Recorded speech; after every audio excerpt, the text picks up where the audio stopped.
किसी भिन्न पक्ष के बंधु ने प्रश्न कर लिया, मुझे कर्म सिद्धांत समझना है। अहो परमागमवादियों, तुम 5 परमागम से कर्म सिद्धांत कहाँ से समझाओगे? किसी ने पूछा, मुझे नीति शास्त्र समझना है। अहो 5 परमागमवादियों, तुम नीति ग्रंथ कहाँ से पढ़ाओगे? किसी ने पूछा, मुझे श्रावक के 12 व्रत समझना है। अहो 5 परमागमवादियों, तुम 12 व्रत कहाँ से समझाओगे? किसी ने पूछा, मुझे मुनियों के मूलोत्र गुण समझना है। अहो 5 परमागमवादियों, तुम मूलोत्र गुण कहाँ से समझाओगे? 18,000 सील के सिद्धांत तुमको समझना है, कहाँ से समझाओगे?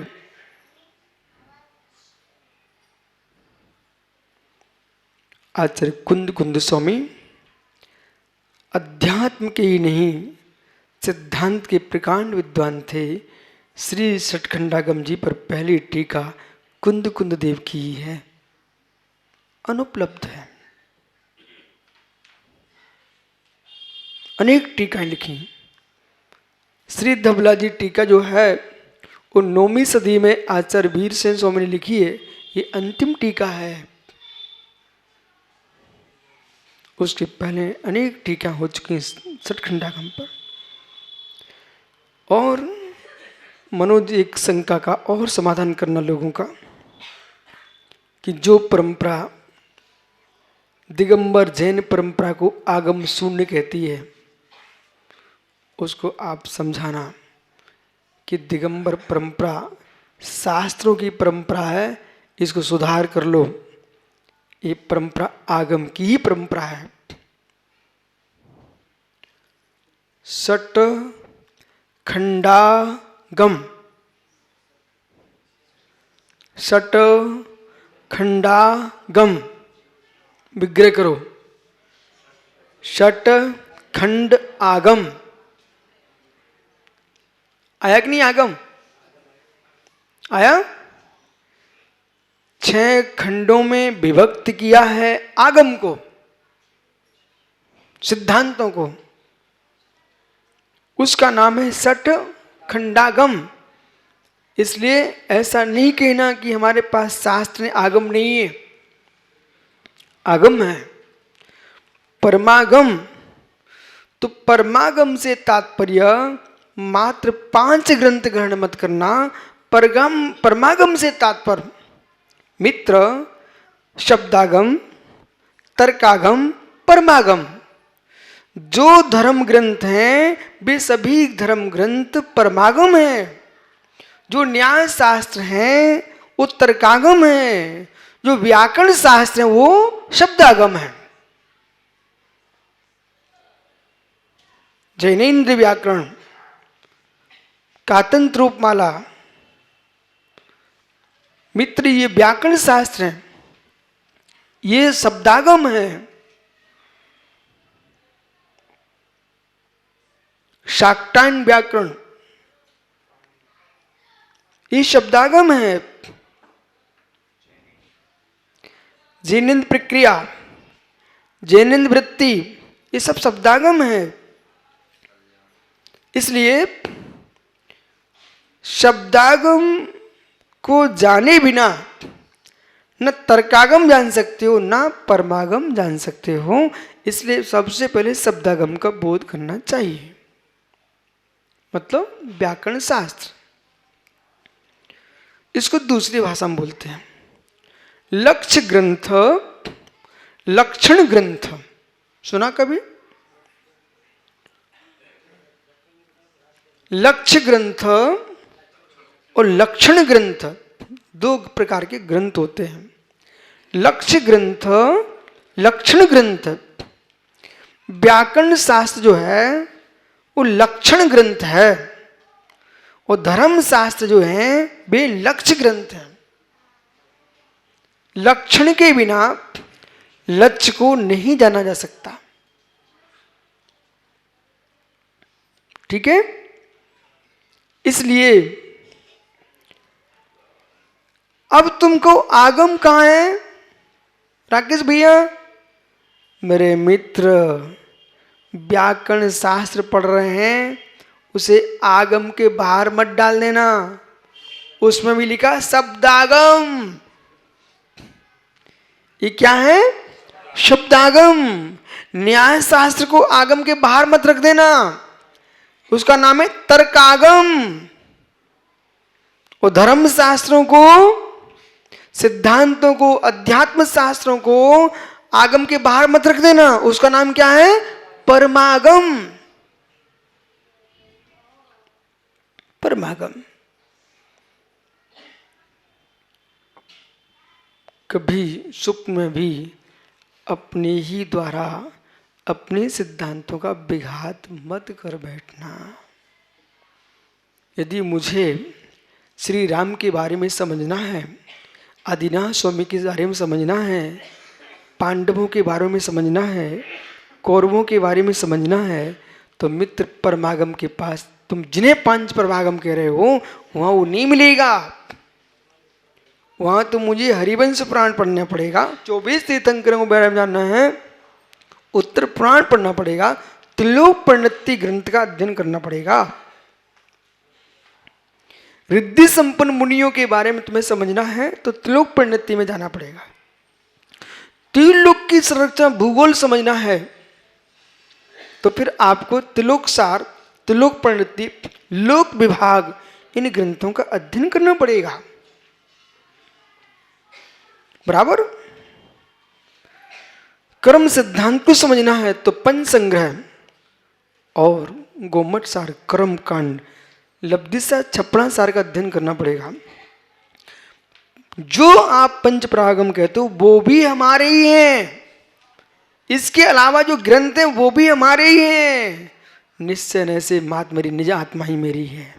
ग्रंथ भी हमारी आत्मा का स्वभाव नहीं है, पर आत्मा के स्वभाव को जानने के लिए ग्रंथों का स्वाध्याय करना चाहिए। द्रव्य स्रोत का आलम्बन नहीं लोगे तो भाव स्रोत की जागृति कैसे करोगे?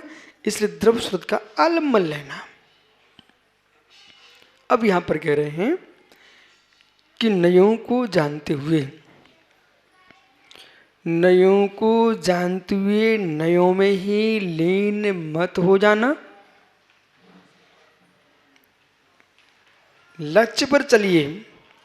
नयों को जानते हुए नयों में ही लीन मत हो जाना, ये भी पक्षपात है, ये भी पक्षपात है। लेकिन वक्ता की दृष्टि में प्राणी मात्र का हित निहित होता है। उसको निश्चय तीर्थ, व्यवहार तीर्थ, दोनों तीर्थों पर लक्ष्य होना।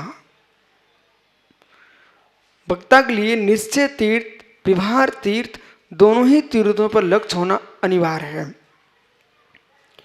यदि निश्चय का व्याख्या नहीं करोगे तो निश्चय तीर्थ का नाश हो जाएगा। व्यवहार की व्याख्या नहीं करोगे तो व्यवहार तीर्थ का लोप हो जाएगा। इसलिए परमार्थ तत्वज्ञानी जीवों के लिए दोनों तत्वों को समझते हुए इस बात का ध्यान रखा जाए, परमार्थ की गहरी व्याख्या को समझाने वाले, समझने वाले की संख्या न्यून है।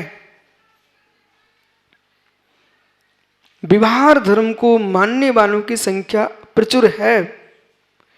यदि आपने परमार्थ की व्याख्या मात्र की और व्यवहार की व्याख्या नहीं की और इन लोगों को आपने धर्म शून्य बोल दिया तो वे विधर्म में चले जाएंगे। रह समझो, कम से कम वे मंदिर आ रहे हैं, उनको भी कहो तुम अच्छी हो, अशुभ से तो बच रहे हो।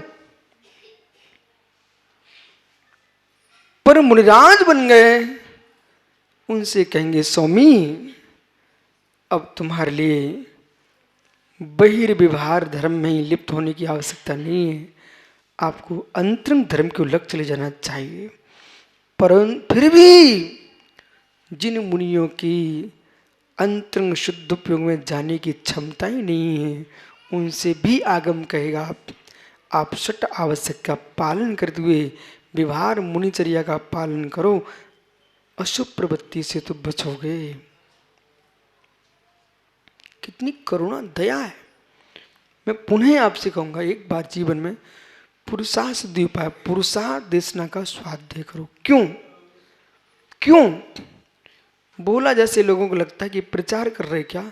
हाँ बिल्कुल ठीक कर, मैं प्रचार कर रहा हूँ, तत्व का ही तो प्रचार ये कर रहा हूँ। वो एक ऐसा अनोखा ग्रंथ है जिसमें जिसमें श्रावकों को भी गुप्तियों की व्याख्या की गई है, श्रावकों के लिए सम्मतियों की व्याख्या की गई है, श्रावकों के लिए कि तुम भी गुप्तियों का अभ्यास करो, तुम भी सम्मतियों का अभ्यास करो। हे श्रावक, आप भी सामायिक का अभ्यास करो। अहिंसा अनुव्रत का पालन करते करते अहिंसा महाव्रत में प्रवेश करो। अहिंसा महाव्रत में प्रवेश करते करते परम रसायन अहिंसा भूत हो जाओ।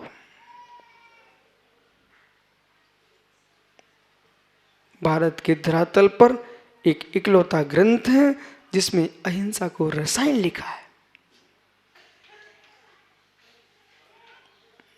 अहिंसा परम रसायन है।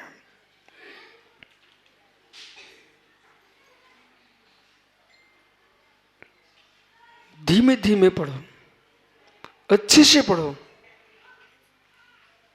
सुन एकांत में बैठ के स्वाध्याय करो। दूसरा दिखे नहीं, दूसरे को देखो मत। अक्षर दिखें, अर्थ मस्तिष्क में झरे, ऐसा स्वाध्याय करो। अक्षर दिखें, अर्थ टपके, जैसे कि इस पिलर्स में तिल टपकता है, वैसे तुम्हारे मस्तिष्क में आगम का अर्थ टपके।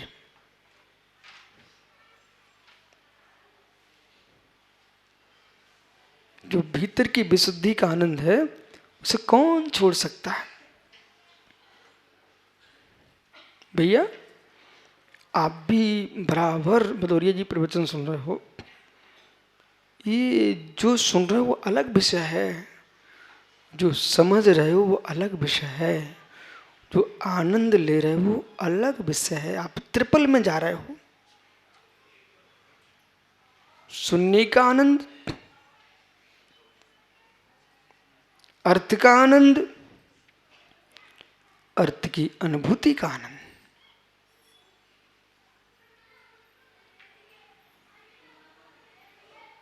इस शून्यता कितनी कीमती है,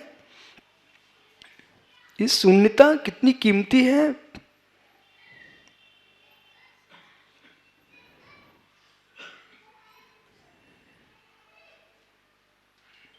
ऐसा शून्य होना प्रारंभ कर दे जीव, व्यवहार में देखो, रोगों से शून्य हो जाएगा, झगड़े से शून्य हो जाएगा, कसाय से शून्य हो जाएगा। जो कसाय से झगड़े शून्य हो गया वो कर्मों से शून्य हो ही जाएगा।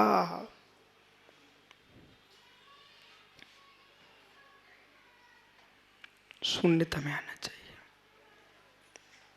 हलचल कभी आनंद नहीं देती, हलचल कभी आनंद नहीं देती है। इसलिए जो कलश लिख रहे हैं यहाँ पर अमृतचंद स्वामी, वो बहुत गंभीर है।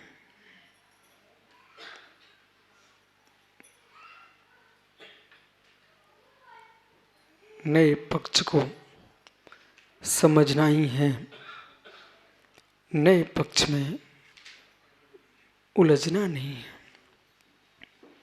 नए पक्ष को समझना ही है, नए पक्ष में उलझना नहीं है। मेरा पक्ष जो है वो नयातीत है। यही मुक्ता नए पक्षपातम स्वरूप गुप्ताम निपसंत नित्यम विलीन संकल्प विकल्प जालम तवेव साक्षात ममृतम पिबन्ते। अध्यात्म अमृत कलश। ये मुक्ता ने पक्षपातम, जिसने नए के पक्षपात से मुक्ति पाली है, तो नए के पक्षों से मुक्त हो चुका है। विलीन संकल्प जालम, जिसका संकल्प विकल्प का जाल नष्ट हो चुका है। स्वरूप गुप्ताम, जो स्वरूप में गुप्त हो चुके हैं। निवसंत नित्यम, नित्य ही निज स्वरूप में निवास कर रहे हैं। ऐसे परम योगेश्वर साक्षात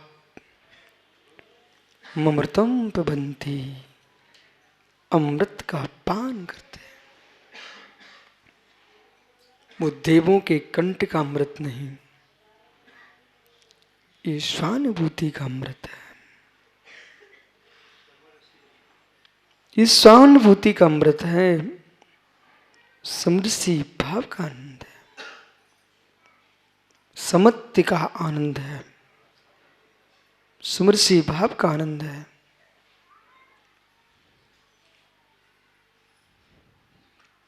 जगत के सामान्य जीव को इस संपत्ति का क्या भान,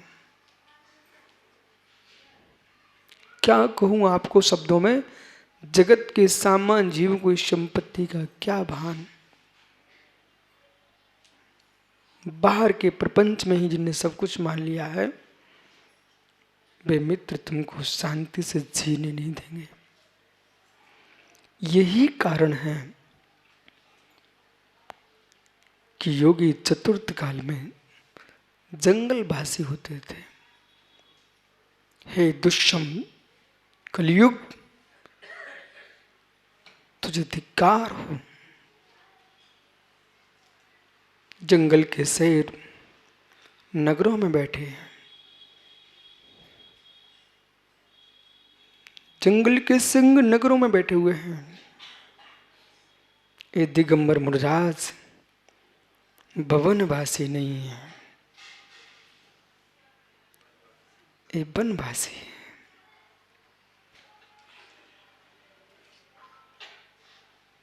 पर वनवासी निज में वास करें तभी वनवास है।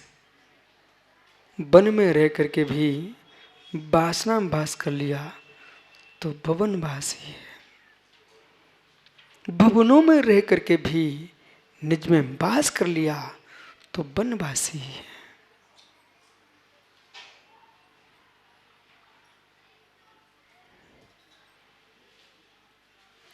अनगारी श्रमणों को कोटि कोटि नमस्कार हो। अनगारी श्रमणों को कोटि कोटि नमस्कार हो।